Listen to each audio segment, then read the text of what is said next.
Narottam sir, shall we start?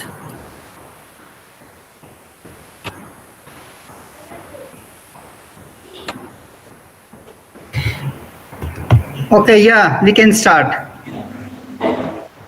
Okay, so let me introduce you first and then you can start. Good morning, participants, and good morning, Narottam sir. We have Professor Narottam Chand as the expert of our last session for this online STC, which you people have been attending very enthusiastically. Dr. Narottam Chand is professor in the Department of Computer Science and Engineering in NIT Hamirpur. His area of research are distributed computing, wireless sensor network, ad hoc networks, and he has been the PI and co-PI of several government-sponsored projects. Also, he has published several papers in peer-reviewed journals.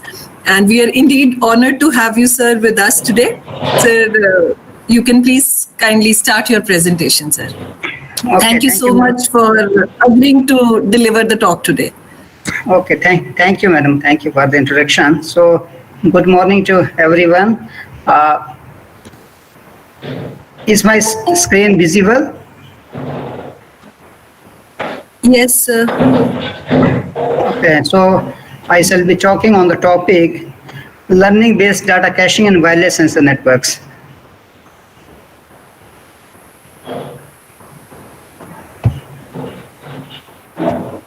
Okay, so I hope the screen is visible. So this is the topic of my lecture, learning-based data caching and wireless sensor networks. So we see that wireless sensor networks are there already, and they have got many applications.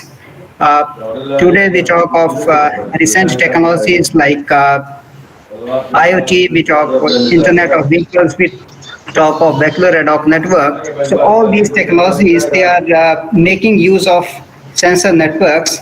So my topic shall be talking of, you can say, how we can optimize resources over the constrained environment, which is in fact you can say similar to the conventional network, but it has got, you can say, different restrictions in terms of capacities of the nodes, in terms of transmission, in terms of bandwidth, in terms of energy power. So that environment is wireless sensor network, and different resources are there which are to be optimized. So how these resources, specifically say memory, that can be optimized so that we can use of conventional technique of caching for the storing of data, and that way we can have cooperation of different constrained nodes in the network. So how effectively we can share such resources, and how we can make use of, say, learning or AI techniques, or you can say some similar techniques like data mining. So I will be, you can say, giving details about this kind of research. So if we start with the, you can say, basic preliminaries, then this is how a wireless sensor network layout looks like. We have, you can say, different smaller nodes. These smaller nodes, they are called as, you can say, sensor nodes. They are deployed in a particular environment, so that environment is only called as, you can say, sensor field or the target. Then they will be capturing information, or they will be sensing the data, and that data has to be transmitted to particular location, and that location generally is termed as base station or the sink node. And through that sink node, outside world can raise query, or data can be transmitted to outside world for some strategic planning or decision, or for later use of the data. So this is the you can say, generic layout of any wireless sensor network where nodes are deployed in the field, and accordingly we are making use of you can say communication, computing, and other resources for the purpose of sensing and transmission of data. Now, if you talk of, you can say, such kind of networks, then they have got different characteristics, and that makes it different from conventional networks. So, generally, such you can say sensor nodes which are used for formation of network are typically less mobile and more densely deployed than mobile ad hoc network. So, there is, you can say, similar kind of technology where nodes they can form a network on demand. Such kind of network is called ad hoc network. For example, say if you are sitting in a hall and different devices, even mobile phones, they can form a network. So this network is formed as per, you can say, ad hoc basis or based upon some demand which is temporarily required in order to exchange data or sharing of resources. Now, if such a network is there and there is mobility in between, then we'll say that this network is called mobile ad hoc network. Now, if you go to, you can say, more constrained environment, in that case, rather than being rich resources like mobile phones or laptops, then nodes they become smaller in size and capacities also, in terms of, we can say, CPU cycles, in terms of storage, in terms of battery backup, and such networks, as I talked, are called wireless sensor network. But how they differ from mobile ad hoc network? So generally, number of nodes in sensor network, they are quite large as compared to mobile ad hoc network, and also we can say mobility is there, but it is restricted. There is small mobility. For example, if you deploy a sensor network in some hostile environment, there may be mobility due to you can say natural say activities. For example, if it is deployed for the purpose of prediction of some snow avalanches, in that case,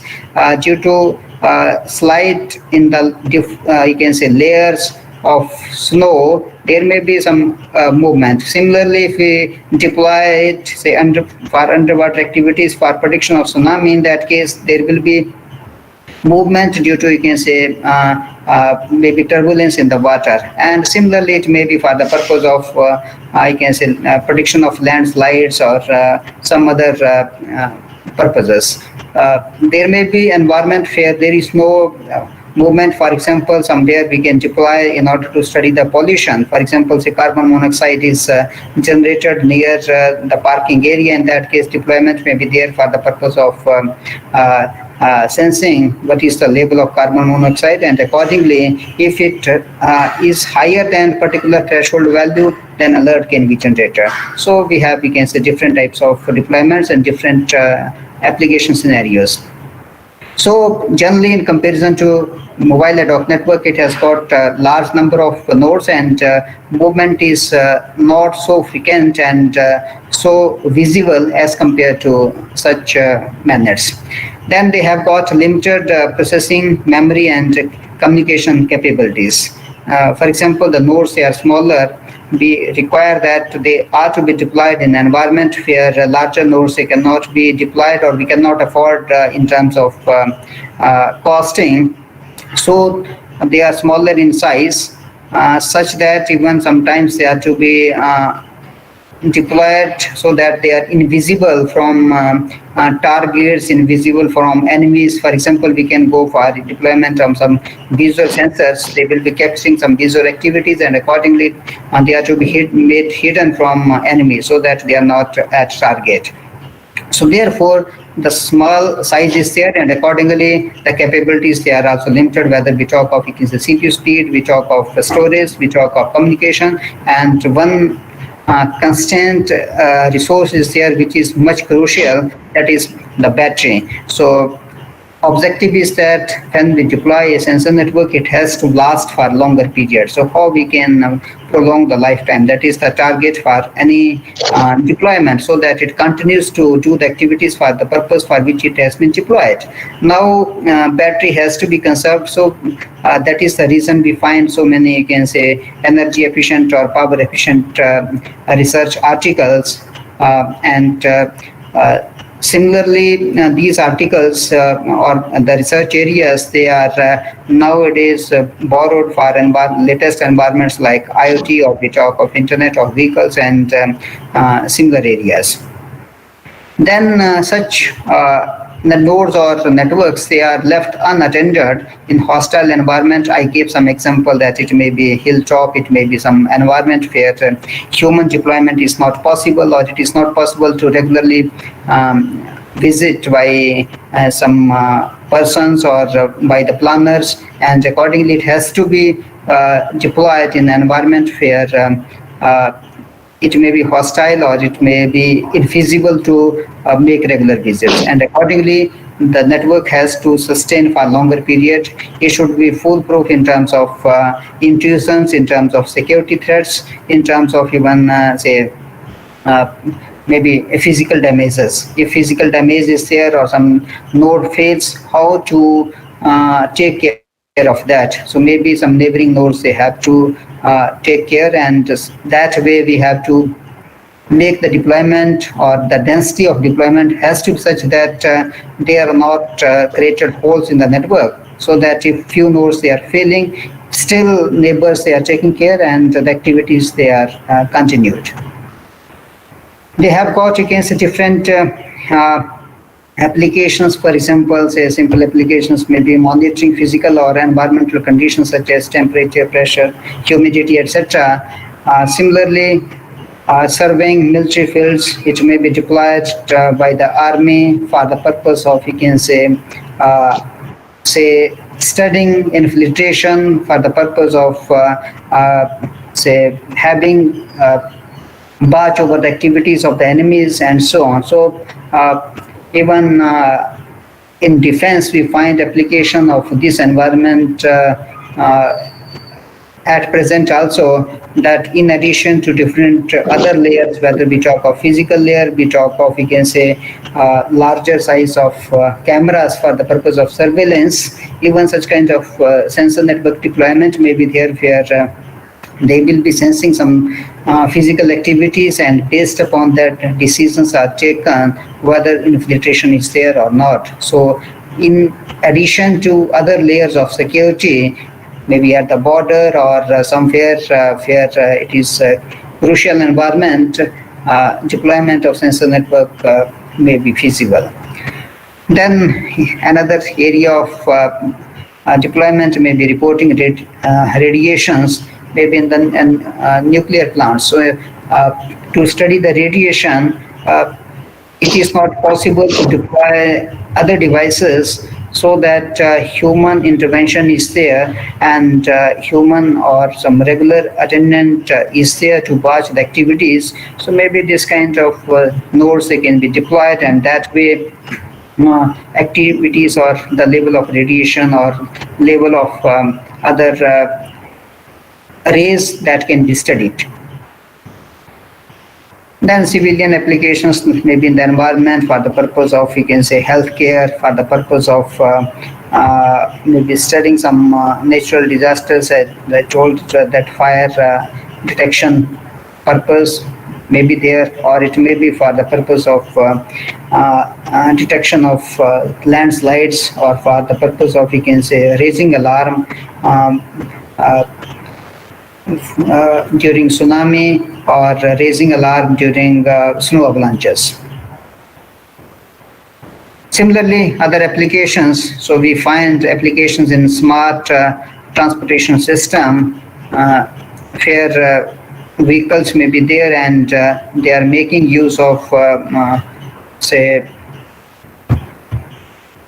intelligent transportation systems, so that if there is frequent change in lane or some turn is there, then accordingly the driver can be alerted, and decisions, they can be replanned.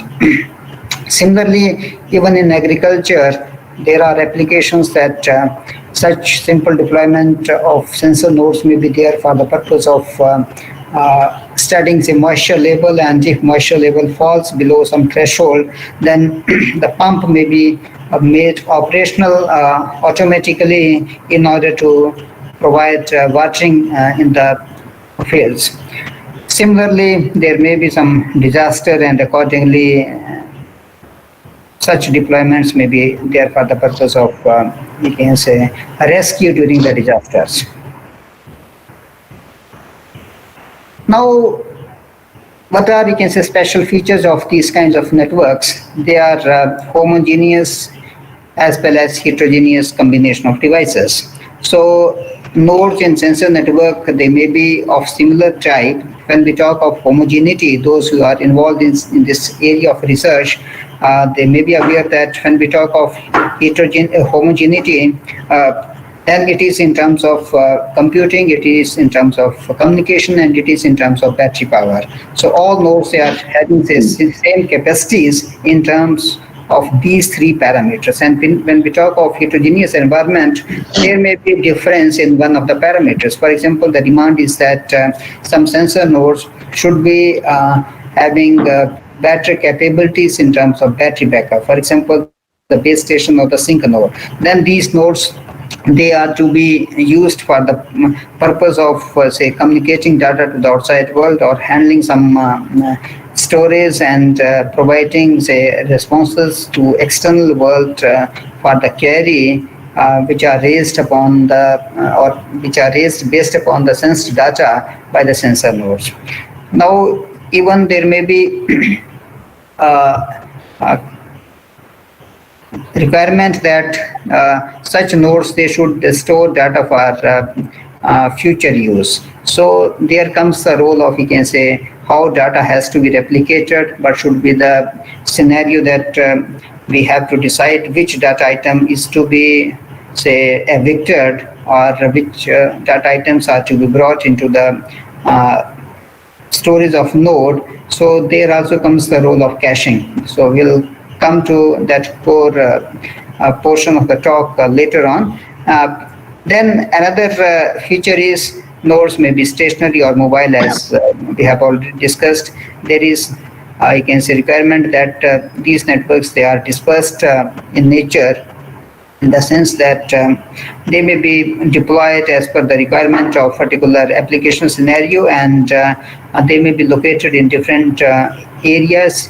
Accordingly, nodes, they are, you can say, deployed throughout the sensing field or throughout the target area, and these nodes, they should be made to communicate, or the networks are to be made to communicate with each other, so that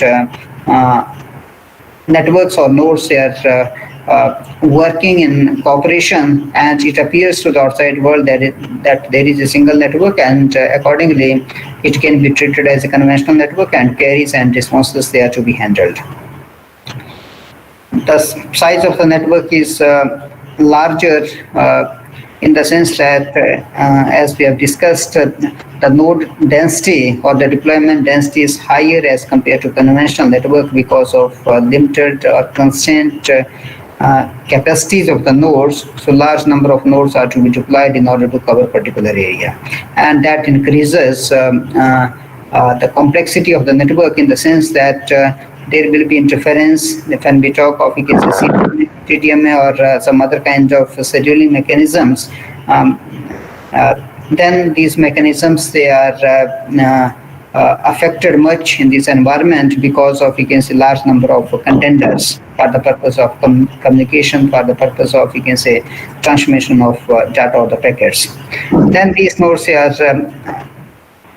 working in self-organized manner, so that whenever deployment is done, now generally when we go into the details of deployment, deployment may be irregular. For example, they can be thrown in the air and they will settle. Now, how to configure these nodes? So these nodes, they will be configuring themselves. They will be finding their routing paths. they will be finding path to the sink or the base station. So everything has to be self-organized. So there has to be some embedded routines or codes or intelligence with the devices so that they can organize themselves, and accordingly they can form a network with the help of neighbors, and that way the whole network will be populated, and accordingly the objective for which it has been deployed, that should function, or that should continue to function for a longer period.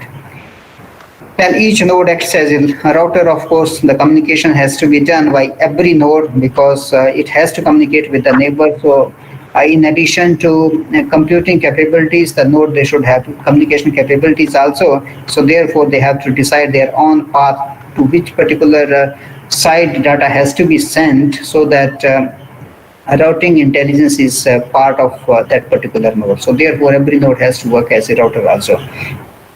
Generally, there is no wired infrastructure, so these nodes, they are or these networks, they are infrastructure-less networks where there is no role of wires.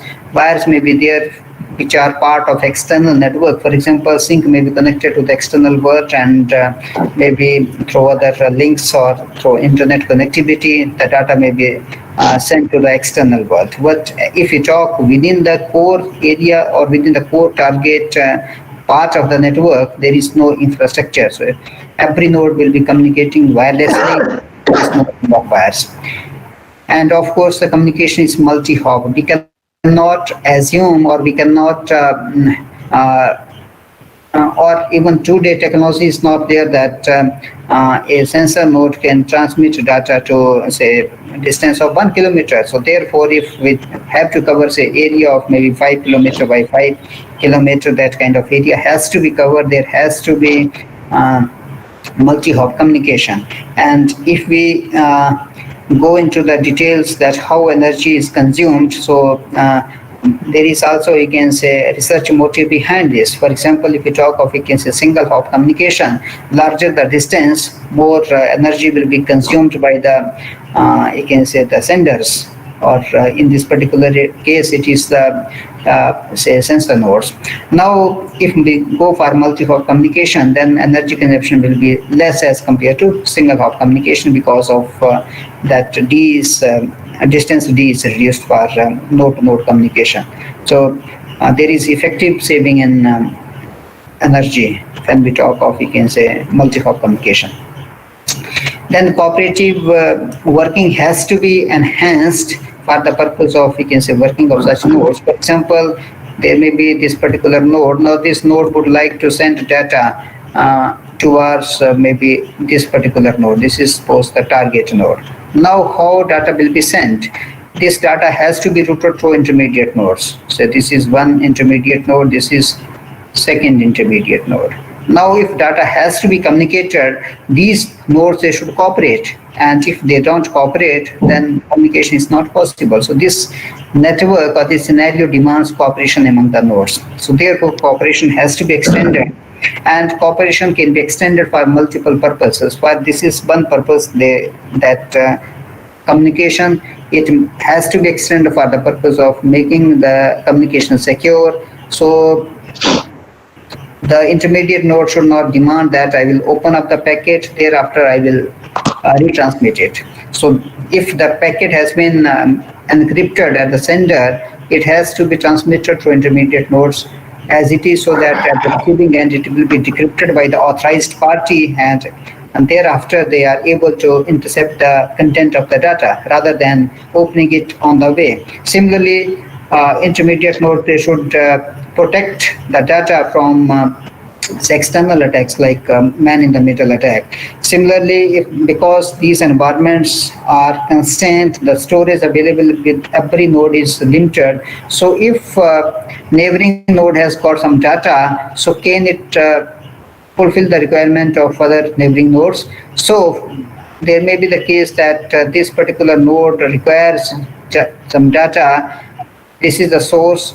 Rather than sending the request to the source, maybe the node number 1 is able to fulfill the requirement of that data. So cooperation has to be extended in this manner also for the purpose of, you can say, fulfilling the query or data requirements. So these are the features, and when we talk of these features, accordingly, you can say research issues are there. So there are, you can say, a lot of research opportunities. And this slide gives some idea that how recent technologies like IoT, they are making use of sensor networks. So sensor network, they play major role in IoT environment. So in addition to say other constraints of such environment like IoT, whatever you can say research issues applicable in WSN, they are also applicable in IoT also. So they have got different applications. For example, today we talk of, you can say, telemedicine kind of environment. So there even sensor nodes can be deployed. For example, you might have heard about body area network, VAN. So their sensors, they can be deployed on the body of the patient. They will be sensing the physical conditions of the body. Data may be collaborated at a particular point, maybe at the mobile phone of the user. It will be sent to the doctor on regular intervals, and doctor will be getting, you can say, history of the patient, and according to some say prescription that can be given. Similarly, it has got, you can say, applications. We talk of intelligent environment, say transportation system. We talk of maybe even the home environment, where different types of sensors, they can be fitted in order to make the home as a digital home or the smart home. Similarly, we have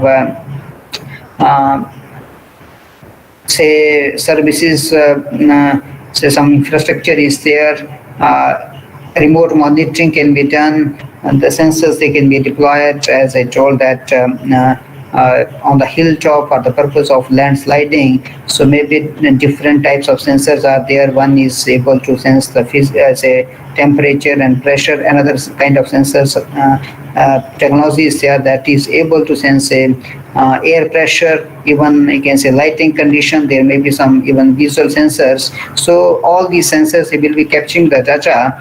Different types of data values, they can be combined or fused together for the purpose of transmission. They can be transmitted, and accordingly at some remote site, this data history can be analyzed and alerts can be generated, that we can analyze the data, and there may be some situation that landslide is likely to occur. So that way alerts can be generated, and accordingly it can be communicated to the public, so that we can save the public life and the property.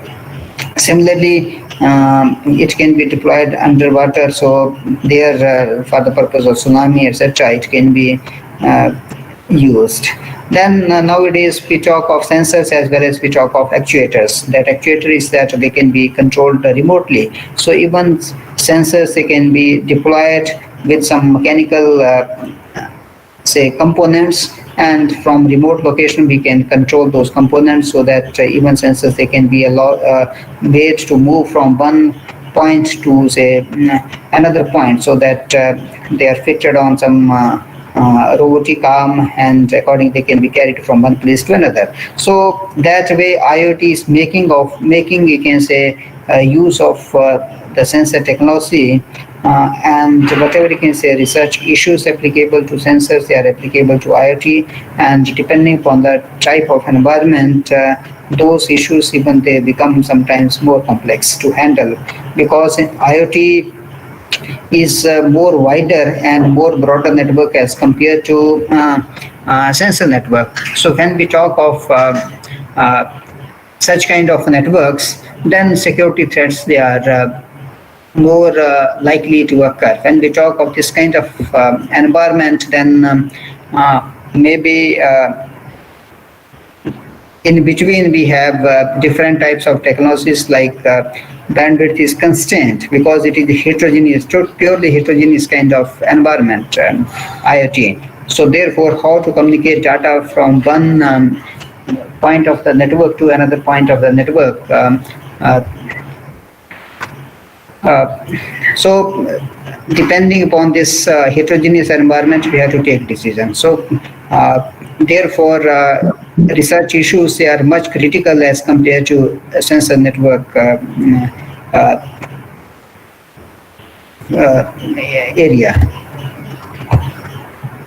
So already we have talked about such issues and resource constraints. We talk that there is variable channel capacity depending upon the nature of, you can say, the nodes. In between the capacity of the nodes, that will be reducing with the passage of time, and therefore its capacity will be dynamic. Then there is concept of what we call as in-network processing. So in between we can process the data, and that way we can reduce volume of data to be transmitted, and accordingly the overheads required for purpose of communication, they can be reduced. So in-network processing has got the motive that rather than communicating huge volume of data, we have to communicate less volume, and before communicating the data, maybe some processing can be done.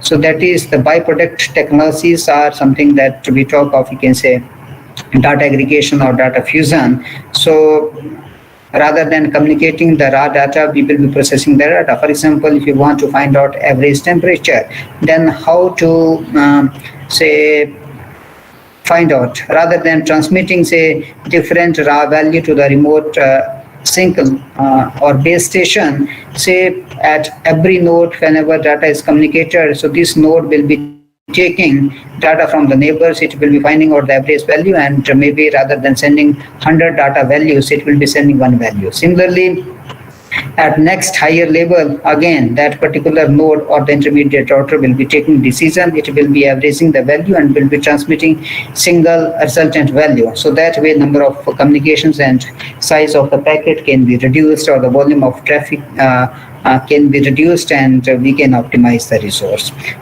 And it is well established research that computing consumes less energy as compared to communication. So if you want to reduce the volume of data for the purpose of communication by doing some computing, as done in case of, or as cited in case of data aggregation, we are able to spend some energy for computing purpose, but that energy will be much less as compared to required for the purpose of communication. So that way overall energy consumption will be much less as compared to transmission of raw data, and that way we can make use of in-network processing. Now if we talk of, you can say, maybe the complex data or vector kind of data as used in case of images or audio or video, in that case how to do the in-network processing. In case of scalar data, just we can average the value, or we can find out maximum, or these are some techniques as applicable in conventional databases. So we can do some intermediate steps, and we can reduce the volume to be transmitted. But when we talk of images or multimedia data, photographs, video, audio, how to find out average? For example, if multiple photographs are taken of the same scene, then how to decide which one is better, or how to take the average photograph? Similarly, if video is there, how we can transmit the frames, etc. So in that case, we have to say talk of, you can say, different types of in-network processing. So we'll see some example that how in-network processing can be applied over the images or the multimedia data. Now, as I told that WSN has different constraint, and energy is one of the constraint environment. So if we talk of energy, it is generally consumed for the purpose of sensing, communication, and data processing, or that is also called computing. Now, network lifetime depends upon how long a particular node or individual node can last in the network. And when we talk of, you can say, overall life of a network, then it has to focus at how we can make individual nodes to sustain for a longer period. Longer the period for which different nodes are sustaining or they are functioning, they continue to function, will increase the overall lifetime of the network. So therefore, we have to reduce the amount of energy required for the purpose of sensing, for the purpose of communication, and for the purpose of computing. Now,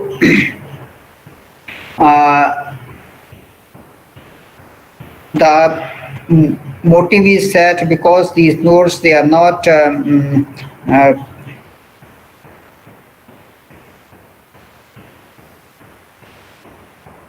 because these nodes, they are deployed in an environment where recharging is not possible, or replacement, or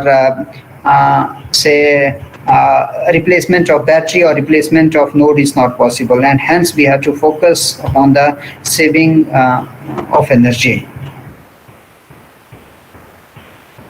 Now, if I come to my you can say theme of the talk, that how we can do caching in case of WSN. So caching in general can be defined as a technique where frequently accessed data items are stored closer to the user for the purpose of, you can say, later reuse. So idea or the objective is that we have to cache the frequently accessed data items. Just pardon me. Hello. मैं ऐसे ही किया था, मैं थोड़ा online चल रहा है, lecture चल रहा है ना, फिर करते हैं पता नहीं. So data has to be stored for the purpose of later reuse, so that we can provide responses to the queries with less, you can say, delays, or we can serve the queries with less consumption of resources. The resources may be the computing resources, the communication resources, that is the bandwidth, or even there may be requirement of energy or the battery for the purpose of communication. So those are also saved. Now, if we talk of caching, then excuse me, I would request all the participants to kindly mute themselves. Kindly mute yourself, sir. I would request all the participants to mute themselves. दो-तीन programme समझा दो initially. Yes, when we talk of this technique of caching, now if we talk of recent research, then we talk of prefetching, as well as we talk of, we can say, caching. So prefetching is that how we can anticipate the future requirement, and accordingly data can be loaded before actual request is made for the data. So this plays role in terms of, we can say, faster processing of data. It has applications in hardware also. For example, CPU can anticipate the requirement of data, and that way data can be migrated from main memory through cache towards the registers of the CPU.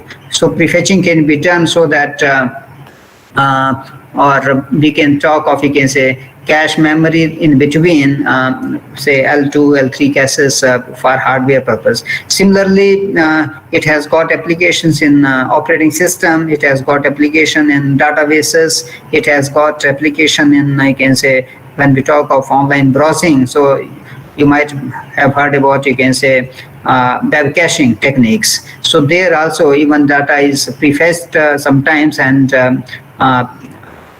it can serve the queries later on whenever actual request to data is made. Similarly, we can think of this kind of technique in our mobile phones. For example, depending upon the context or depending upon the user profile, can some research paper be downloaded to my mobile phone, so that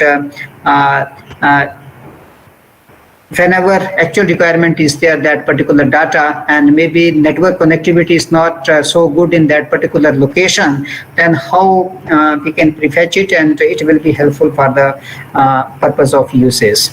So that similar kind of analogy can be extended in case of such environments when we talk of sensor networks, or we talk of IoTs, that we can anticipate the future requirements, and accordingly data can be loaded. So when we talk of, you can say, caching, there is another says issue involved. That issue is related with the replacement, that how we have to determine that data item has to be deleted so that we can create space for frequently, or the item which is required much in the future has to be stored so that we can save in terms of different resources whenever a request for this item is there. So we have to intelligently, or we have to sensibly take the replacement decision also.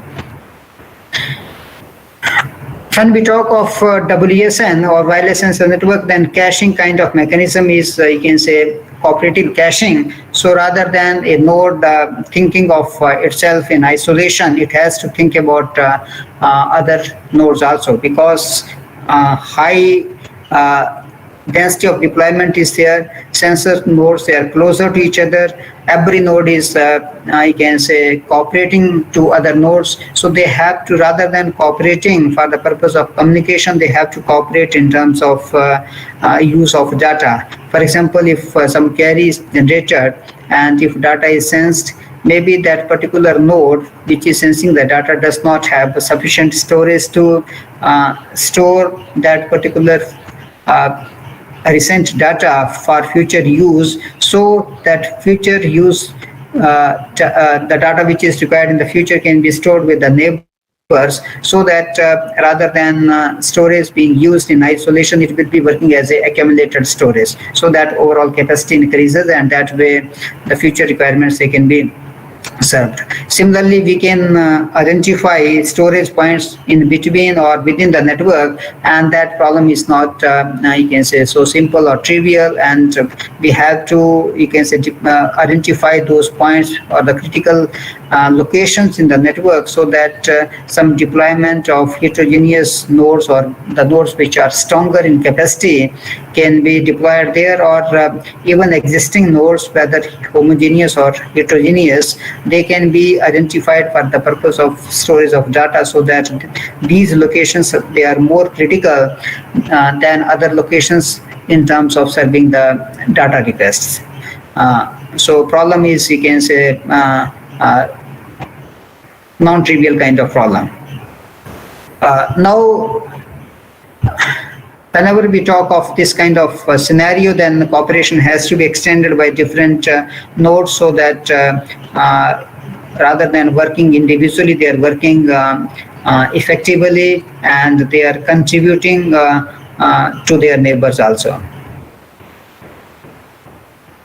Okay, so this scenario, because I'm also trying to relate it with IoT, which is the recent technology. So they are making use of sensors. So maybe the lower layer is making use of, you can say, purely sensor networks like this. Then at intermediate layer, there may be edge kind of devices which are stronger as compared to, say, the devices which are stored at lower layer. So in that case, these nodes, they may work as, you can say, caching nodes, so that data may be stored there. And if there is a query generated from outside the world, which is coming through, say, external world, then query will be terminating over such kind of, we can say, intermediate nodes, rather than sending the query to end terminals who will be sensing the data. Then they will be communicating data through a constrained environment.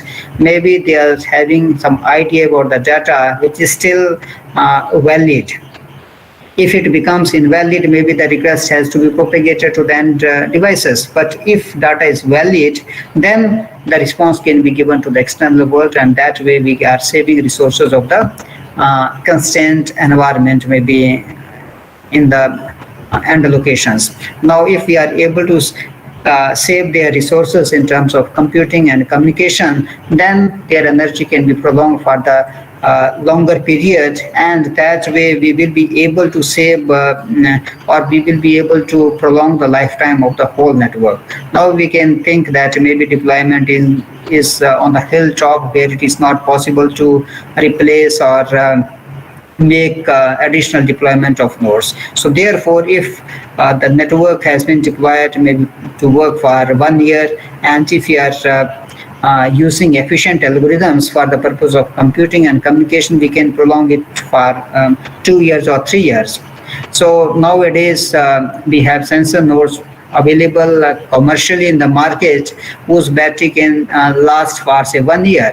Then how to make these nodes to last their battery for 2 years or 3 years. These are the targets. So maybe hardware constraints are there in terms of hardware consumption. We cannot, or in terms of hardware technologies, we cannot help much. So therefore, we have to talk of, we can say, techniques like data caching. We have to talk of maybe network processing, data aggregation, or some other software techniques so that we can prolong the lifetime. So this is how the research is, having direction at present, and people, they are working on these techniques. So even starting at lower layer, starting at physical layer, starting at MAC layer or higher layers network, and maybe application layer of the network protocol stack, we can think of these techniques. For example, the techniques, they may be applied even at the coding purpose. For example, if we are using a for loop, then how that for loop will be affecting, you can say, accesses from memory, how that for loop is affecting, say, storage of data to registers by the CPU. So we have to be careful that how effective coding we can do, so that at higher layer or higher level, maybe it won't make much difference. But if you talk of, you can say, constraint environment, in that case, these issues, they will become just pardon me. Hello. Okay.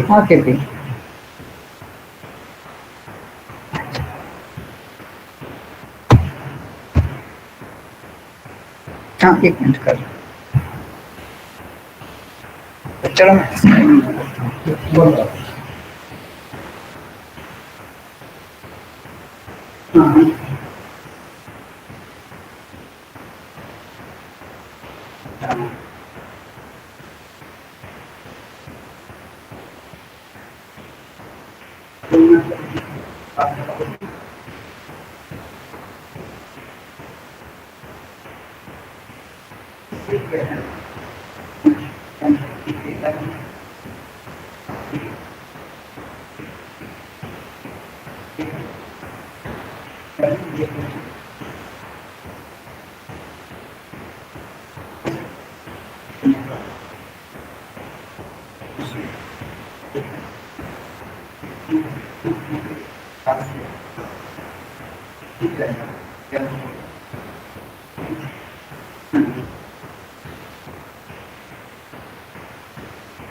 Okay, sorry. So I was talking about this environment.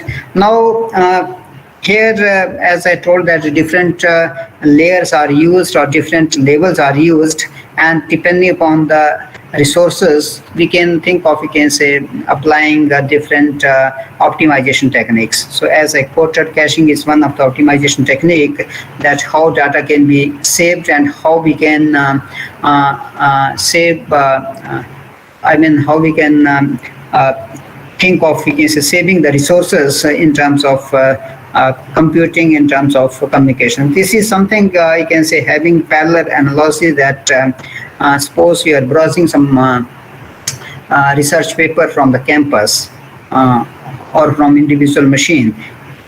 If the paper is downloaded first time, then the request will be going to the server, and it will take some time in order to download the data, because the data will be requested from far away remote resource. Data will be coming through intermediate devices through the subnets which are coming into picture in between, then it will be downloaded to the client machine or to the client node, maybe the laptop.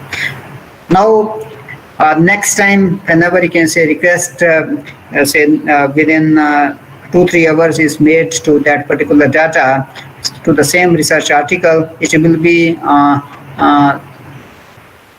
the request will not be routed to the you can say faraway resource, but it will be serviced from the local maybe the proxy servers, or from some if it is not available in proxy server, then intermediate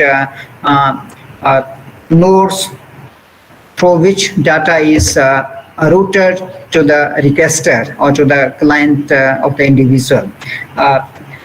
Maybe after 2 days, if again request is generated, then because whatever you can say data which was lying local, you can say near to the requester will become obsolete, or it will become stale. In that case, request again will go to the faraway data center or server, and data will be downloaded afresh. So higher delays will be incurred, more computing, communication, and battery of the nodes which are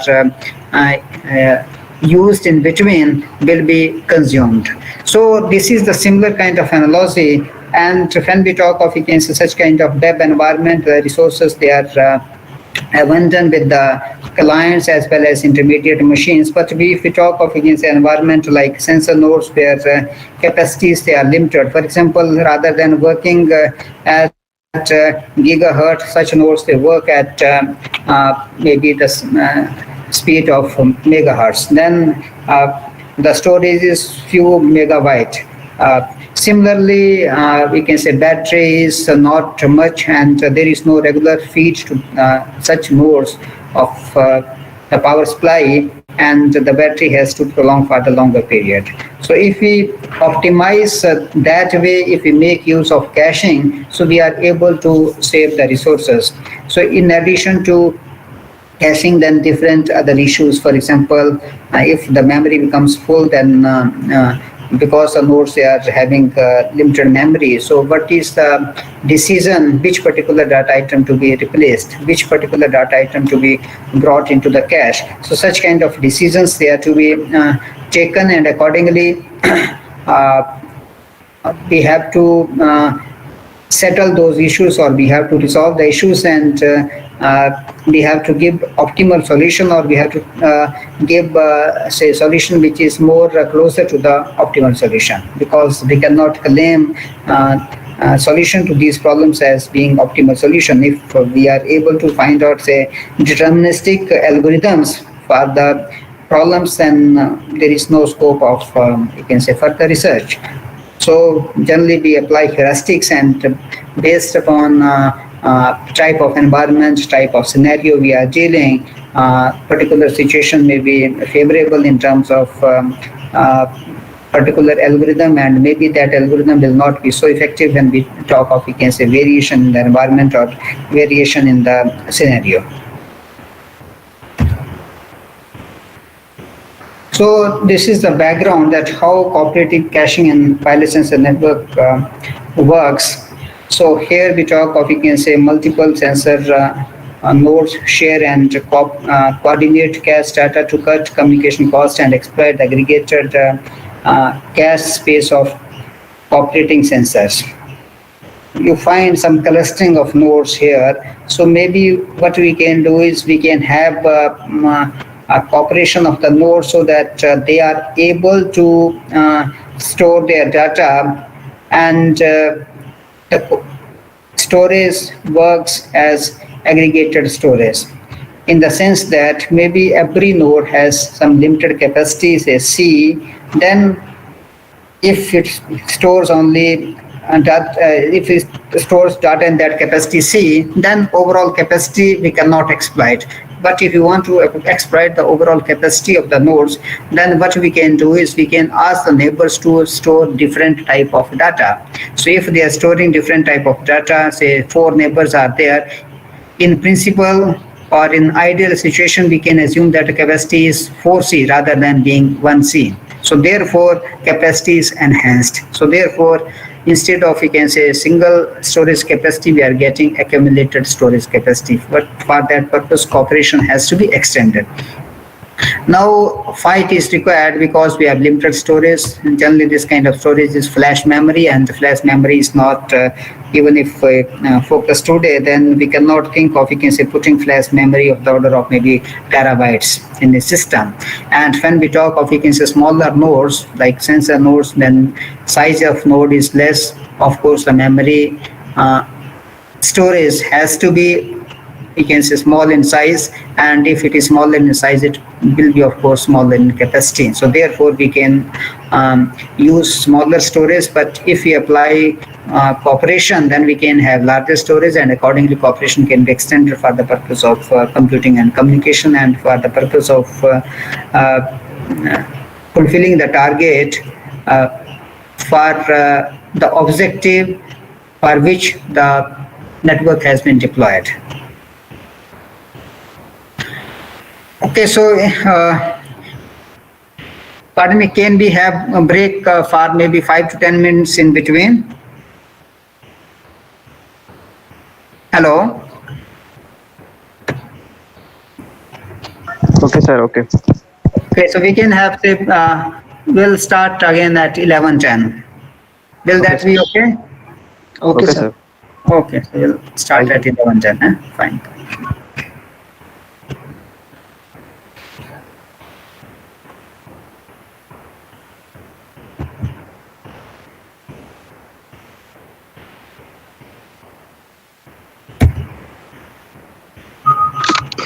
Okay, dear participants, and meanwhile, I want to say that after this session, we have our valedictory ceremony. And after the valedictory ceremony, I just want to inform you that we will send your certificate through your email, on your email, within a week. So, Okay, sir. we are waiting for 5-10 minutes. Then after, sir will resume the lecture. Okay. Hello, sir. Sir, exactly after this session. Yeah. After Hello, the sir. session, we have valedictory ceremony. So all of you, please join that ceremony, please. Hello. Yes. Excuse me, sir. How percentage will be calculated by feedback? Yes. Repeat it again, please. How percentage is calculated, sir? It is above 80%. Your voice is not clear. Sir, how percentage is calculated? Okay, a percentage of attendance percentage. Yes, sir. It is Okay. above 80 or below 80. We have your feedbacks, and we have your email IDs in the feedback. So based on the feedback, we will calculate the attendance and will circulate the certificate. So do we have class So in the today's feedback counted. Yes. Is it today's feedback? Sir, is there Yes, any please. today's feedback form? Yeah, sure. After this session, I will circulate the link. So, good morning, Sir, your people. voice is So, we have a Good morning. Good morning. afternoon session today. This is the last session of this. Yes, this is the last session. After this Okay. session, we have our valedictory ceremony. Okay, sir. Thank you. Yes. Thanks a lot. Okay.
Sir, we are unable to hear. It is not yet audible.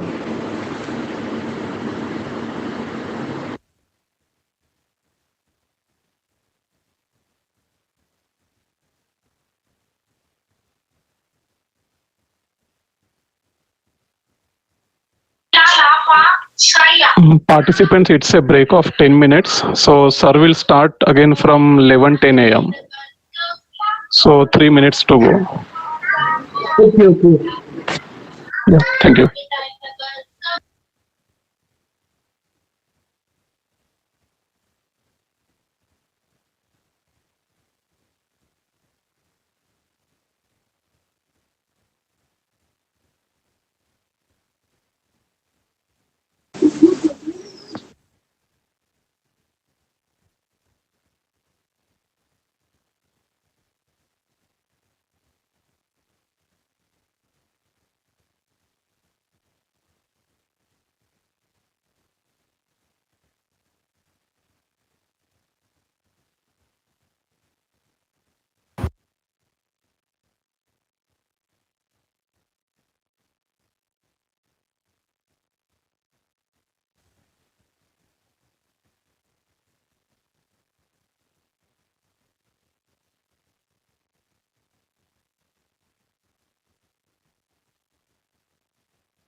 Okay, so I hope the participants have rejoined back. I will continue with my talk. Yes, sir. So far we have discussed, you can say, basics of network, we can say wireless sensor network. Then in between we talked about different research issues. Then about IoT, and then I gave you background that how caching can be helpful in conventional environments, or it can be helpful in specifically for wireless sensor networks. So if we talk of, you can say, related research in the recent past, so as I told that there is scope of this research in operating system, in database management system, in web caching, distributed systems. So, but if you talk of, you can say, issues, then these environments, they are not considered as constraint environments, because in most of the cases, the nodes, they are larger in size and capacities, and they are fitted with the regular, say, power supply, and there is no constraint in terms of, say, battery. There is no constraint in terms of even sometimes computing. The constraint is generally in terms of communication, and for that purpose, in order to save the bandwidth or in order to save the delays, data can be stored closer to the user. For example, say in proxy caching, in browsers, in proxy servers, or somewhere at the edge of the particular campus, maybe as part of some hardware or software boxes, then it may be stored on the way also towards the server. Then if you talk of mobile cellular network, then if you browse the literature, you will find articles on some IR, UIR, UR, etc. techniques, where generally in order to handle the situation, we transmit what we call as invalidation report, that data is stored with the clients, and which data has become invalid, that information has to be transmitted, because the stale data may not be so useful. Here, application scenarios may be something as I was talking about a research paper. So research paper, whatever you can say stored, will not become stale even for months or for years. But if we talk of, you can say, data, something like maybe weather forecasting, maybe next 30 minutes data will become stale. Whatever you can say, weather situation at present will not be valid after 30 minutes. Then even we can talk of another environment, say cricket score, live cricket score. In that case, situation changes with every ball. So therefore, maybe data becomes invalid after 5 seconds. Similarly, if you talk of, you can say, online trading, so there the price of the quote may change every, you can say, second, because so many users, they are hooked up, and it is highly dynamic data. So depending upon the environment, the data becomes stale or data becomes invalid as per the situation of the environment, and accordingly different types of techniques, they are to be used in order to address the situation. So here we talk in terms of invalidation report. It gives a report that these are the data items or articles that have become invalid, and accordingly, if some client or the node have nodes have you can say stored the data, they will be declaring it as invalid, and accordingly they will take decision to replace those invalid items with the valid one.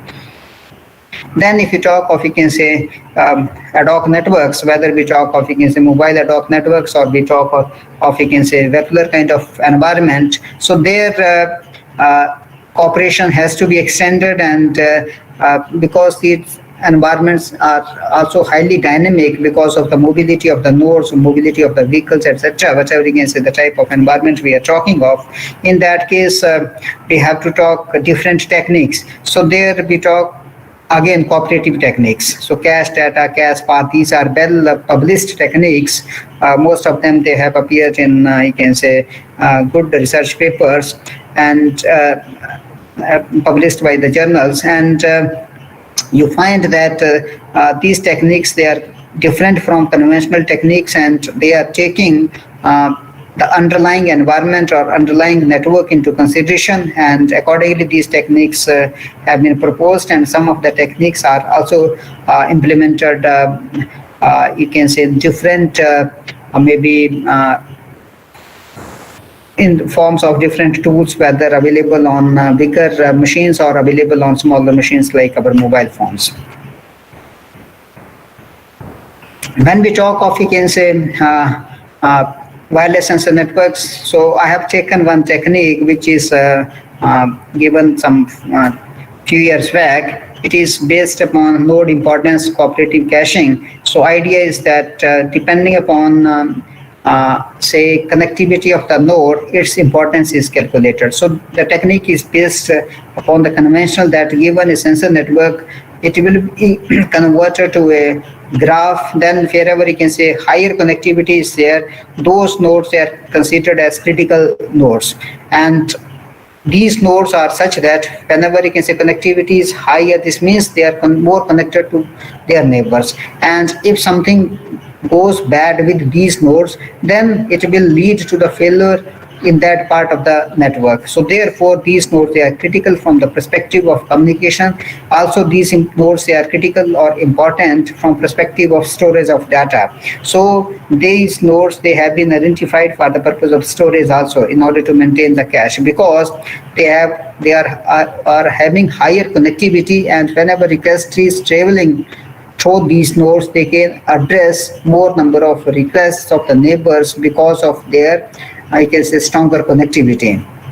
So this kind of situation has been taken. So here issues like cache discovery, that how to discover data either from intermediate nodes or from the actual source of data. Intermediate nodes are, as we are discussing, that we are talking in terms of operation. Data will be routed through multiple intermediate machines. So multiple intermediate machines, they can store the data depending upon their future requirement.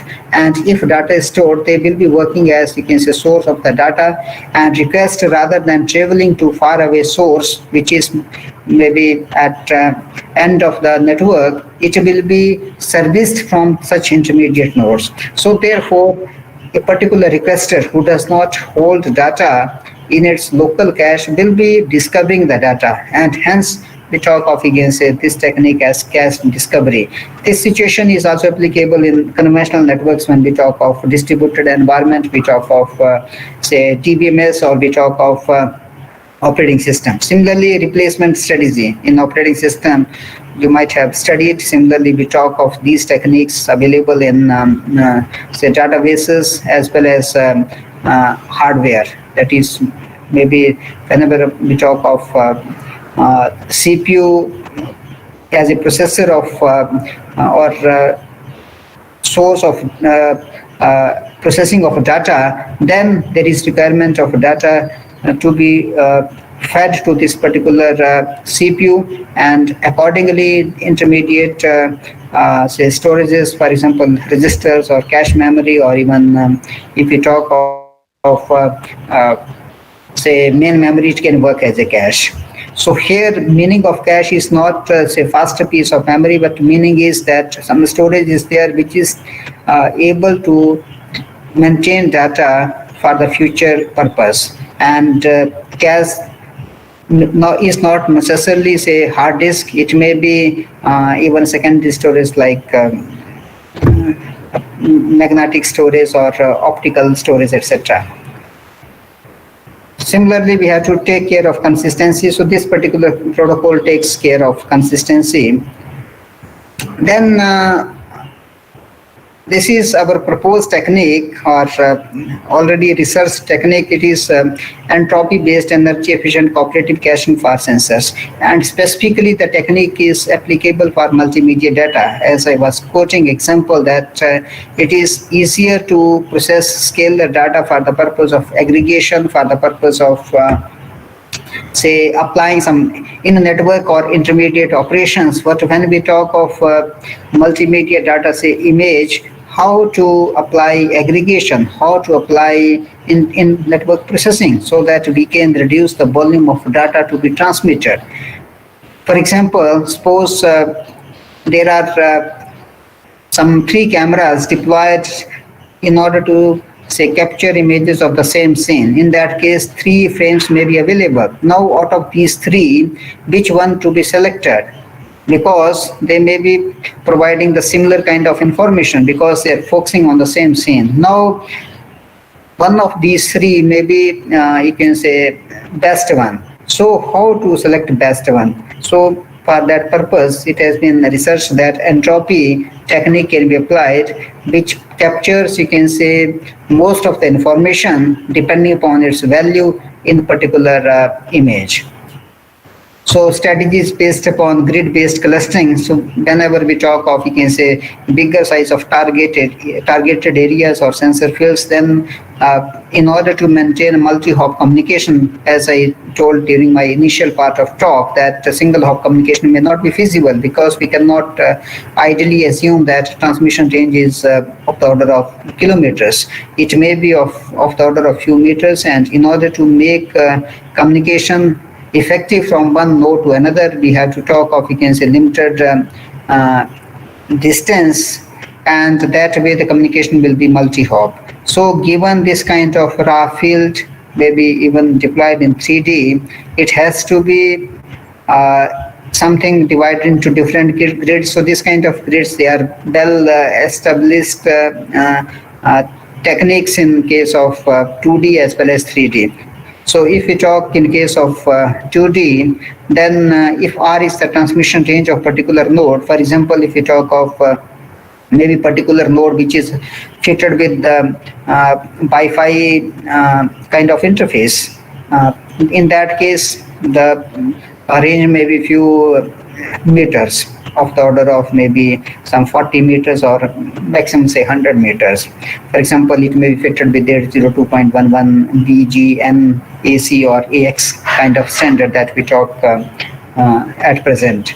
But when we talk of sensor nodes, then these techniques are still applicable, but there the range is less because we cannot talk of, you can say, Wi-Fi kind of interfaces. We have to talk of, you can say, radio kind of interfaces. But if R in general is the transmission range, then side of the grid cannot be larger than this value R over 2 root 2, because we have to make communication from one node to another in the neighboring grids. So this technique can be used for the purpose of clustering, and it has been used in this particular technique, and this factor ensures that communication is possible from a node to the neighboring node, because that is the requirement. Otherwise, nodes, they cannot communicate, and hence different grids, they will be working in isolation. The purpose of deployment of the network will not be fulfilled. So in this technique, as applicable in conventional caching strategies, we have to take care of, you can say, discovery, replacement, placement, etc. issues. So this is how the technique works. For example, some multimedia data request may be there, then data may be searched in the local machine or local node. Then if it is not available, it has to be searched in say, it has to be searched in the you can say neighborhood, and if it is not available, then maybe the request will be traveling to faraway server, that is the base station or the sink, and then accordingly data, or in this particular case, it will not be the source of the data, will be the actual sensor, because this will be the reverse process. The request will be generated from external world through the sync node, and that way the request will be traveling to the resource which is lying with the you can say particular sensor node. So because the sensor node is having limited capacity, and hence the overheads will be much higher over the node in order to provide the service. So whatever you can say correspondence, for example, if we cache discovery, so nodes where this color is green one, then cache discovery will be working here. For example, we have to search, then we have to talk of, in case a cache index is maintained, so it will be again looking up there, and accordingly different issues are there. So admission control is there. The situation is something we can say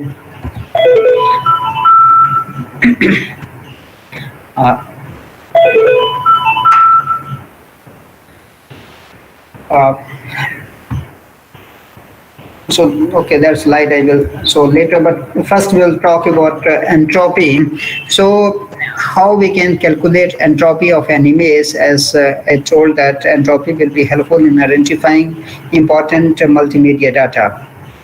So, entropy is a measure of information in a system, or we have studied basic definition that it talks about degree of randomness. That is, how much randomness is there. When we talk of, you can say, multimedia images, then higher the value of entropy, this means higher the value of randomness. In that case, it captures or it consists of, you can say, most of the information. One example is here. For example, say on left side, one portion of the image is there, and similarly on right side. This image will be having low value of entropy as compared to the right one, because here similar kind of pixels are there. Here we talk of, you can say, different types of pixels. For example, say 2 types of pixels in particular snapshot. So it will have, say, left one will have lower entropy, right one is having higher entropy. Similarly, if we talk of, say, facial photograph, and if it is there is not much variation in the gray values, in that case the entropy will be less. For example, if it is a noisy image, in that case most of the pixels, they are affected, and they will have maybe the face profile will have, you can say, similar kind of pixel values. In that case, low entropy will be there. When we talk of, you can say, good quality image, there is variation in the gray values. In that case, the entropy will be higher as compared to, say, low quality image. So now how to calculate this kind of value? So multimedia data can be represented either, you can say, grayscale, or if it talk of, you can say, as in terms of images. When we talk of in terms of video, still we can go to or open up as per, we can say, this kind of strategy, because multimedia video that will be containing different frames. Now individual frame can be considered as individual image. So therefore different frames, they can be analyzed. This means different images can be analyzed, and accordingly they can be processed.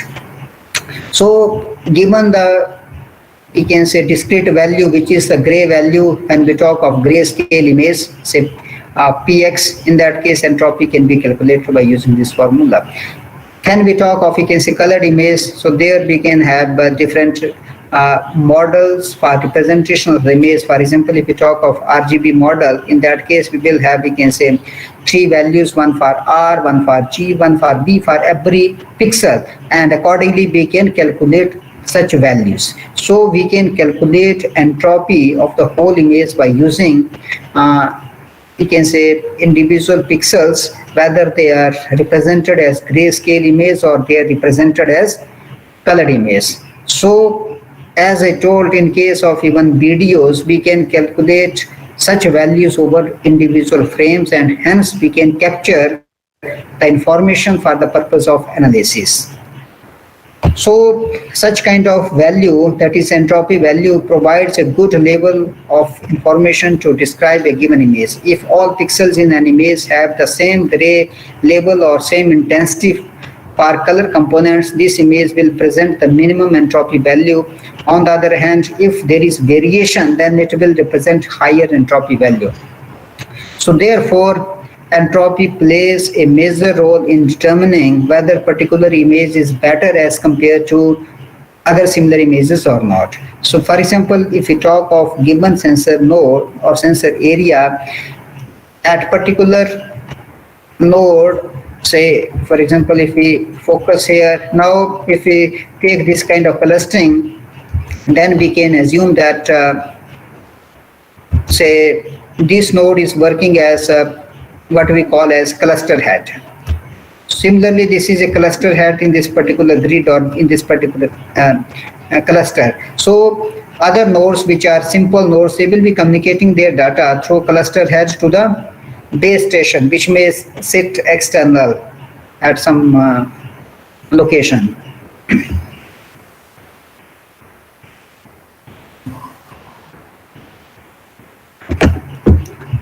So that way we can have, we can say, communication through cluster heads to the base station, and accordingly we can transmit the data. So I was talking about, you can say, for multimedia data, that how entropy plays the role, and we can identify that this is a useful data, and that way that useful data can be transmitted. For example, if you talk of, you can say, surveillance system where small visual sensors they are deployed, then we can have, say, 100 images captured by neighboring nodes. Now these 100 images, rather than transmitting these 100 images, which one to be selected for the purpose of transmission? So we can calculate entropy of 100 images. Wherever entropy is highest, that image will be selected as, you can say, the most useful image, and only one image will be transmitted. So we are able to save energy. We are able to save, you can say, resources of the intermediate nodes. Those who are storing those images, their memory is saved. Similarly, bandwidth is saved. And that way we can, say, make better use of existing network. So this is how the technique works. Just some broad idea that, okay, request is transmitted to the nodes. Wherever, you can say, request is serviced, they will be responding, and accordingly data will be say taken for the purpose of use. For example, it is waiting for some replacement strategy here. So another snapshot that how data is routed. So these are, you can say, some signals or messages which will be transmitted, and accordingly it will be providing the service. So other some strategies there. So those who are interested, they can browse. This paper is already published, so they can go into the detail. And idea is that whenever we want to decide whether particular data is to be stored, it has to be based upon some usefulness of data. So we take decision based upon the usefulness of data, depending upon different scenarios, that from where data is coming, how useful it will be in the future, etc. So this theorem gives detail that how accumulation can be used for the purpose of obtaining, you can say, better results. For example, if different nodes they are storing different types of data, then accumulated storage will be more helpful. So replacement strategy, rather than, you can say, single function based, it is multi-function based, and parameters they are taken into consideration so that we can make it more appropriate as per the requirement of wireless sensor network, which is having, say, different capacities and different locations of different nodes. Now, how learning can be done. So there may be the case that if, for example, some data D1 is stored, will data D2 is you can say related, is data D2 is related to D1, and how other data values they are related. So we can establish the relation, and in order to establish the relation, data mining techniques they can be used. So some different ideas they are given, but due to scarcity of time, I am not going into detail. Idea is that whatever, you can say, different data values which are related can be prefaced. For example, if we talk of, you can say, conventional scenario, say D1, D2, this is the sequence in which data is say used. So if we talk of, you can say, caching D1, then thereafter D2, as we do in databases or operating system, then number of hits they are 2 only, D1, D2, to D1 and D2. But if we talk of, you can say, maybe some correlation is established that whenever D5 is say accessed, then D3 is also accessed. So this kind of correlation may be there. For example, if particular research paper is downloaded, then maybe whatever, you can say, papers which are referenced, they will also be downloaded. So this is a kind of analogy. So here, if we go with this kind of strategy, then number of hits they can be improved. So some internal details, but I am skipping these details.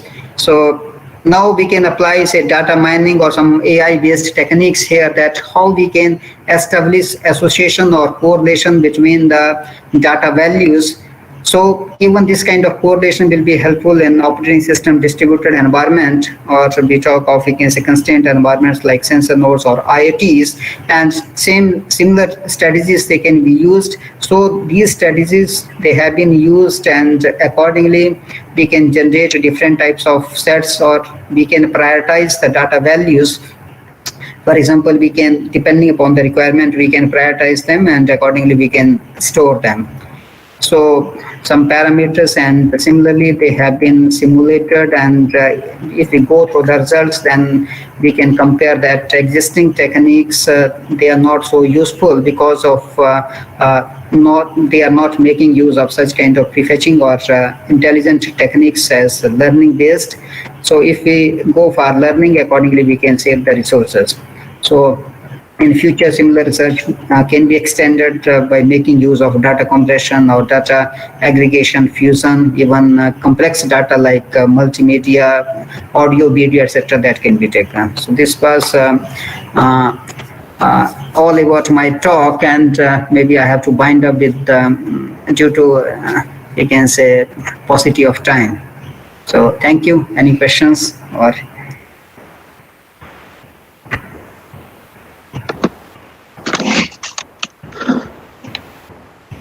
Okay, thank you very much, sir. Thank you, Narottam sir, for this nice talk and informative talk.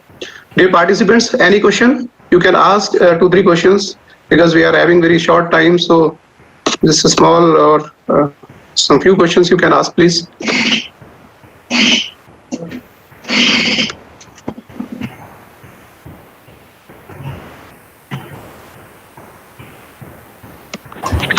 Hello, sir. Yes. So, I have a doubt on the images, as you said, for the calculations. For the grayscale rating, sir, for the grayscale, every image have a different type of calculations. How do we classify in that? There will be large pixel sizes. They may not be 0 to 255. It may be some different level of pixel size. Then how do we reduce to 0 to 255? Okay, so when we talk of, you can say, grayscale image, only we talk of 8-bit images, and here scaling of pixels are ranging from 0 to 255. If we talk of, you can say, higher level or more number of bits, still we can reduce it to, in this particular technique, whenever calculation is done, there is no need to reduce it to, say, between 0 to 255. But if you want to apply the technique, then we can go for what is called, you can say, pixel aggregation. For example, given 8-bit image, how to compute binary image. So we can take decisions based upon threshold. Fine, are you getting? For example, suppose we want to have, say, from 8-bit to 1-bit image. That is, it will have only 2 values, 0 and 1, purely black and white image. In that case, we can take decision that pixels with value 0 to, say, 127, they will be put to 0 value. The pixels having gray values 128 to 255, they will be assigned value 1. So that way we will have 2 values, that is 0 and 1, and it will be having a resulting image which is purely black and white. Similarly, say, given 16-bit image, we can reduce it to 8-bit. Similarly, maybe 8-bit image can be reduced to 4 bits, 2 bits, and so on by applying this kind of technique. This is the basic philosophy in image processing. Okay, sir. Thank you. Okay.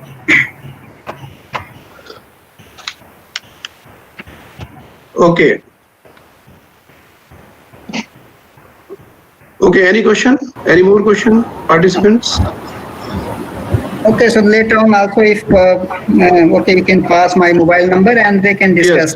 Yes, sir, yes. Yes, if you people have any question, you can pose the questions to me. So, and now we are starting our valedictory ceremony. Okay, so I am thankful to you, KP Sharma, as well to head of department, to other members of organizing team. My thanks to NIT Jalandhar, and my respectful thanks to Director Sir for giving me opportunity, and I am getting this opportunity time and again to be associated with the participants and sharing my views. So thanks a lot for giving me opportunity.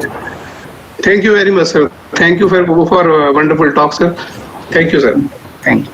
So, Okay, sir, respected Professor L.K. Avasthi, Director NIT Jalandhar and Chief Guest of the Valedictory Ceremony, Professor Narottam Chand, expert of the session and guest of honor of Valedictory Ceremony, Professor A.L. Sangal, Head of the Department, Professor Harsh Verma, Head Computer Center, Professor Geeta Sikka, Associate Dean, Faculty Welfare, Dr. Nonita Sharma, Dr. Prashant Kumar, Coordinator of the course, faculty members and dear participants, I wholeheartedly welcome you all in the valedictory ceremony of online STC on applications of machine learning in the advancement of computer science. I thank Professor Avasthi for guiding us and supporting us throughout the journey. Thank you, Professor Harsh Kumar Verma and Professor Geeta Sikka for showing the right path always. Thank you, Professor Narottam Chand, for delivering such an informative and valuable talk. Thank you, participants, for attending the course with such zeal and eagerness. Now, I would like to call Professor Geeta Sikka, coordinator of the course, to present the course summary. A very good afternoon to all of you. Professor Lalit Kumar Avasthi, Director NIT Jalandhar, Dr. Narottam Chand from NIT Hamirpur, my fellow colleagues, coordinator team, Dr. Harsh Verma, Dr. Nonita Sharma, Dr. KP, Dr. Prashant Kumar. So today we have finally reached the culmination of this 5-day STC on applications of machine learning and advancement of computer science, which I believe was very revealing, and some thought-provoking insights were given and hands-on sessions were held. So we witnessed an overwhelming response from over and above 2,000 plus participation registrations, and we had around 500 people join us through Google Meet and over YouTube. So I would like to put on record that the experts delivered the most relevant topics in very interesting and engaging way, and the feedback received from the participants has been very encouraging and motivating. The course began with a talk on supervised learning by Professor R.K. Agrawal from JNU Delhi, and he explained the concepts of deep learning, gradient boosting, and neural networks in an easily and understandable manner, followed by a session on technological interventions, that is blockchain technologies, delivered by Professor Sanjeev Sokar from Chandigarh, PU Chandigarh. He explained the concepts from the basics of blockchain to deep understanding of consensus algorithms in a very interesting way. Third session was by Professor Durga Toshniwal from IIT Roorkee. This session was a big bonanza covering the latest topics in a single presentation, that is machine learning for urban computing, sentiment analysis for tweets, and geographical data analysis, followed by a session by Dr. Shashidhar on applications of machine learning for speech processing. He delivered the lecture in the most interactive way and kept the audience engaged and asked several questions and deliberated on the topic. Then we had a very interesting session that was, in fact, I happened to be attending this, and this was a very entertaining and a very hands-on session on IBM Watson, given by Mr. Mani Madhurkar. He's a program manager at IBM. And then we had a session by Dr. Pillai from MNIT Jaipur on machine learning applications for intrusion detection, and followed by some experts from IBM and iNurture Solutions providing hands-on building chatbots and machine learning tools for cybersecurity. And today the last session by Professor Narottam from NIT Hamirpur on learning database caching in wireless sensor networks. And I hope the participants have gained the most out of this 5 days journey and would make the best use of these sessions, be it in their academics or be it in their research areas. And undoubtedly an achievement for the department, the faculty of the department, who's been working relentlessly and for making the best use of this period, this trivial time that we are going through, for spreading awareness on some of the burning topics, burning areas, reaching out to the public, student, academicians, researchers. And there are a series of courses that the department has run, and there are more to follow. And I need to applaud the faculty, my fellow colleagues, And over and above, not other than our administrator himself, the director of NIT Jalandhar, whose encouragement has been exceptional. He's the one who's been guiding us, supporting us, and without whose support, things would not have been possible. Thank you, sir, for being there always. And thank you, one and all, for making this STC a reality. Thank you, and looking forward to seeing you in the next courses that we take. Thank you. Okay, thank you, ma'am. Thank you for nice words. Now I would like to invite 2 or 3 participants to give their feedback. Please unmute yourself and give us your feedback about the course. 2 and 3 participants can give their feedbacks regarding this course. Any participant, please? Hello, sir. Yes. Myself, I am Vinay from the bottom. Yes, Vinay. I have enjoyed very a lot. Vinay, your voice is not clear. Kindly speak a little loudly. I have learned many things from this course. Yes. And I have learned different like AI and chatbot on AM and IBM cloud. And Kali Linux, everything I learned very perfectly. Thank you. Thank you, Vinay. Thank you. Any other participant, please? Hello. Yes, hello, Monica. Am I audible? Yes, you are Hello. audible. A very good morning to all of you present over here for this meeting. A very good morning, Director Sir and other dignitaries. Myself, Dr. Monica Mangla, associated with Lokmanya Tilak College of Engineering, Navi Mumbai. I have been very fortunate to attend this meeting. Regarding the course feedback, I would like to say that all the sessions have been very informative. Especially the topic selected for the STC, machine learning, has been need of the hour. Experts have delivered the topic in a very engaging manner, especially the hands-on on WhatsApp and chatbot has been wonderful. So my sincere thanks to all the organizing team. Thank you. Okay, thank you, ma'am. Thank you. Next, before I invite Professor Harsh Kumar Verma for vote of thanks, I would like to invite our chief guest of the day, Professor L.K. Avasti, Director NIT Jalandhar, for their wise words, please. Good morning. Good morning, sir. Professor Harsh Kumar, Dr. Geeta Spika, Dr. Krishan Pal, Dr. Notam, I can see many participants, and it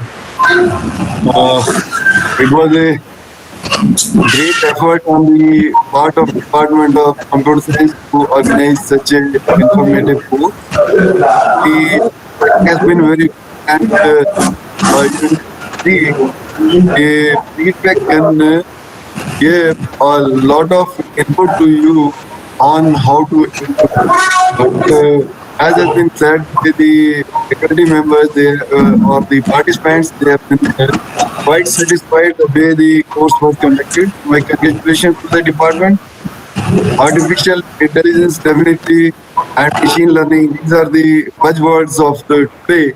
And everything we do with computers have directly, indirectly some influence of artificial intelligence and machine learning. So whether we know it or we don't know, when we check our email, you will find very relevant, targeted advertisement coming to your mailbox because of machine learning, artificial intelligence, and so many things have been done. At NIT Jalandhar, we have been getting some good news, and all credit to my faculty, to my students, and the latest one is the Atal ranking, in which NIT Jalandhar has been put in A band. So congratulations to all faculty members. Prior to that, it was NIRF, and then in research also there is unprecedented growth in the quantity and quality as well. The research which has been published at NIT Jalandhar in recalled 7 months, the faculty have published more than 450 Scopus publications, which is remarkable. So I put on record my appreciations, and definitely more than 35 such courses have been organized, short-term courses, equal number of webinars have been organized.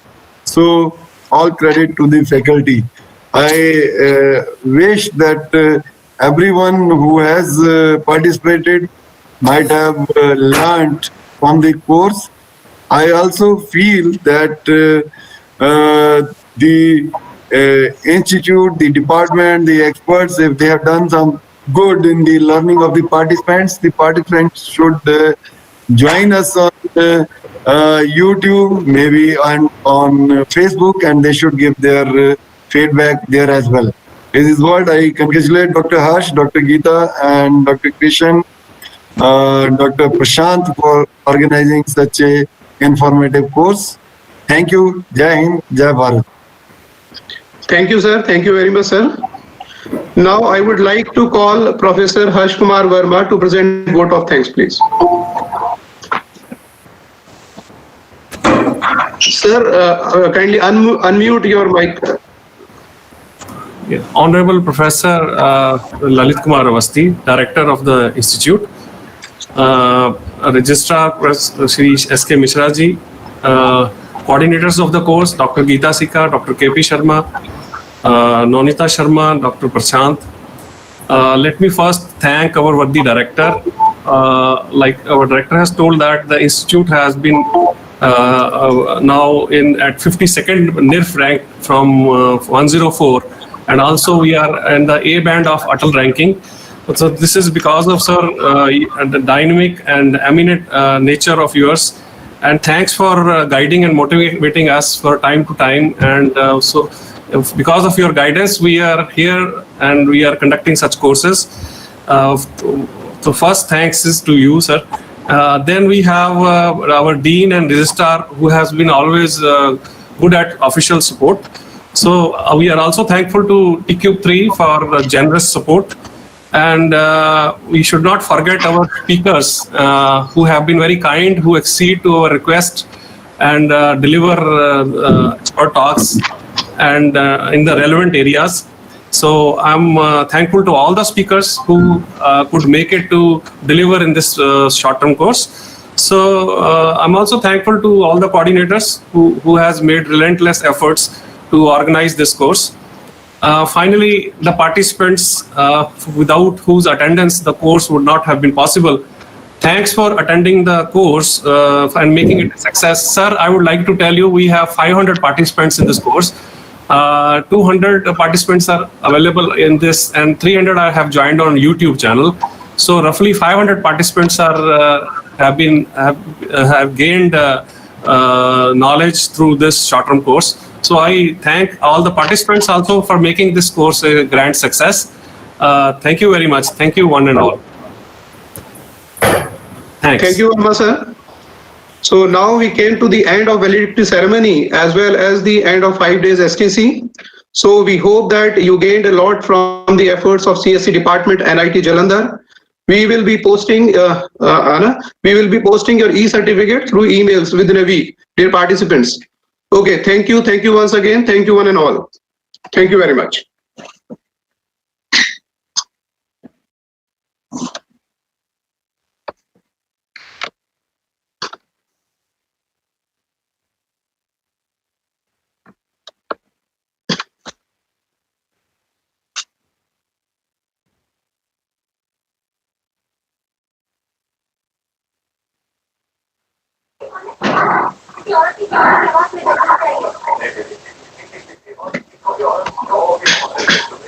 Hello.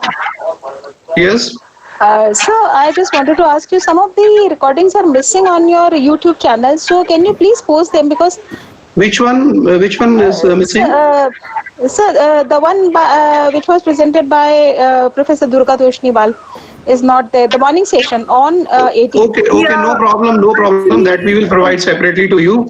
There are some, I think, some data is there in the presentation, that is unpublished actually. That's why we have just removed that. Okay, sir. Okay. So presently we can only see day 1 complete, means both the sessions of the day 1, both the sessions of day 3, evening Okay. session of day 2.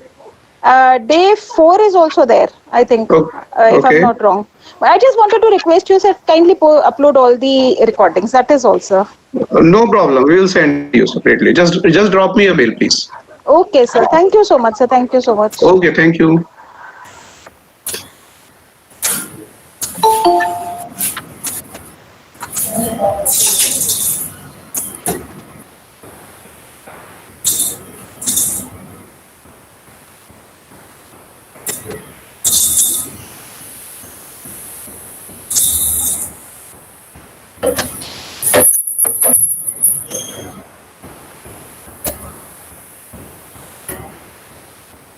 Hello, sir.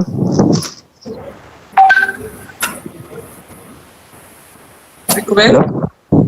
Yes, please. I think sir is left now. We can log out now. I think.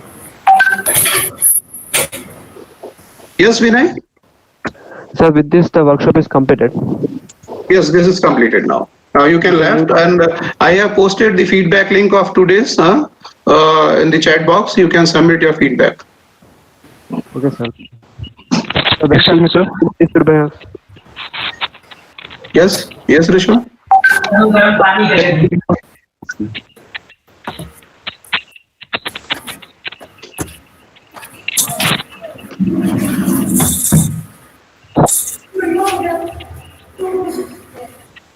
Thank you, sir.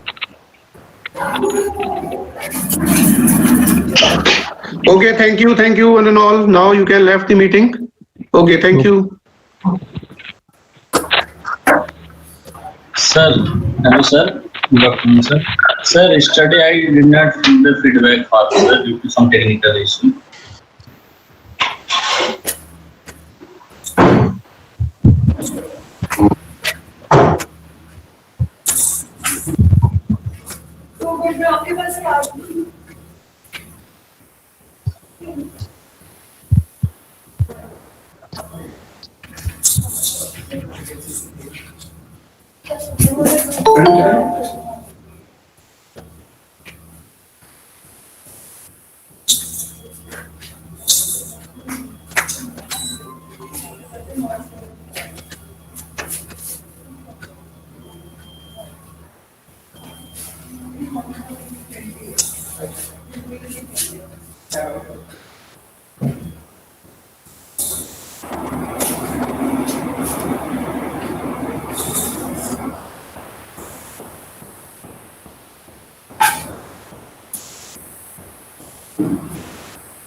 Hello, excuse me, sir. Hello.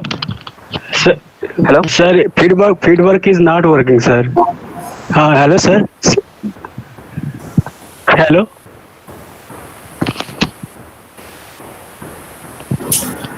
Hello. Hello.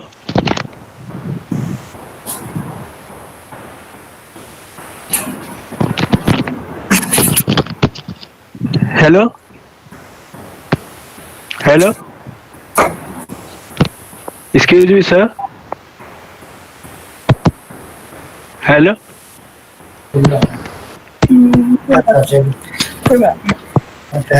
Yes.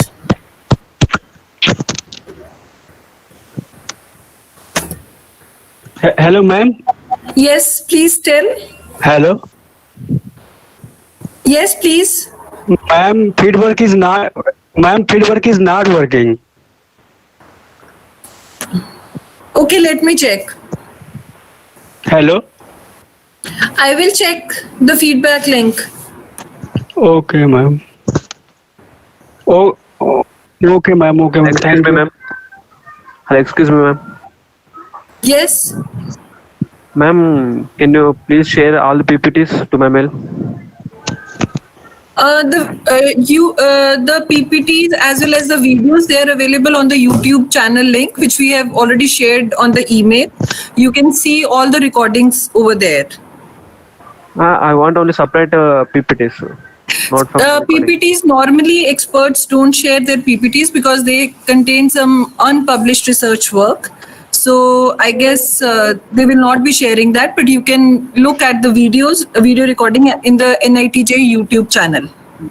Okay, ma'am. Thank you. Okay. Ma'am, after 3 o'clock we have the valedictory session. So, or is it the last? This one is the last. We did the valedictory in the morning itself. Okay, ma'am. Thank you, ma'am. Okay.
Amen.